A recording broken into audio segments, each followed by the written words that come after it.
I'm Anna Helman. Thanks for joining me today.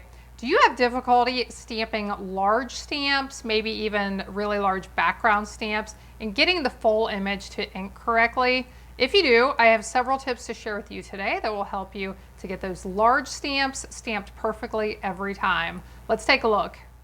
Here's one of these large stamps. This is a background stamp called Hand Drawn Dots.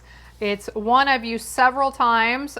Here is a pretty card I made a tutorial for recently that just has those dots very subtly in the background. I didn't stamp it all the way across all of it, but this is an example of a large stamp that can be difficult to get the entire thing inked correctly. So I have several tips. Now, my first and best idea is to use the Stamparatus. The stamping platform is the best one on the market. I hear from so many of you who have purchased it and absolutely love it.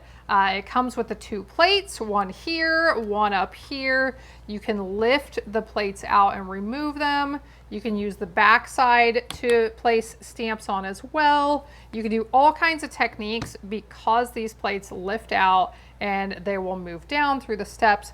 All kinds of cool stuff you can do with this. Now, to stamp a large stamp like this on a background stamp, I don't like to keep my paper up in the corner because a lot of times I can't get right there at the edge of stamp. So what I like to do is mount it out here a little bit further, make a mark, say right here at the corner of this 1 inch, and line up my paper there. If you want to make sure you can stamp a second time, you do need to have this held in place. We cannot put a magnet on here because then I won't be able to stamp. But if you start with paper that is larger than your stamp or it sticks out to the side, then you could put a magnet on and hold it in place. Or you can put just a little bit of adhesive on the back side of this and stamp, give it lots of pressure, stamp several times if you need to. A tip for applying pressure to this, and then we'll move on to my other tips because I do have other tips if you don't have one of these, is you can use a dry erase marker, a dry erase board eraser is what I'm trying to say. I need to pick one up, but you can use that to apply pressure across here. Actually, I'm going to talk about a brayer here in a little bit. For my next tip, you could use a brayer to run across this if you happen to have one in your craft collection. But this is my #1 suggestion for stamping with these large stamps if you have problems with them. Now, let's talk about what to do, how to make these work when you don't have a Stamparatus, or maybe you do and you just don't want to use it at the time for a certain reason. That's okay. So here is the Granddaddy clear block. This is how I would typically stamp with them in the past prior to getting the Stamparatus. It's difficult to apply pressure all over this. What I have found is the easiest way to stamp with these larger stamps is to lay the stamp on your work surface, ink it, and lay your paper on top. So let's do this. Let's ink this baby up. We use some Sahara sand ink, nice light neutral color.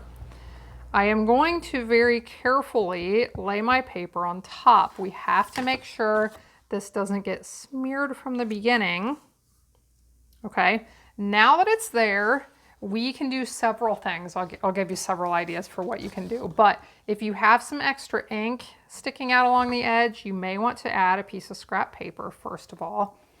And now we can give it a good press with our hands. That's one option.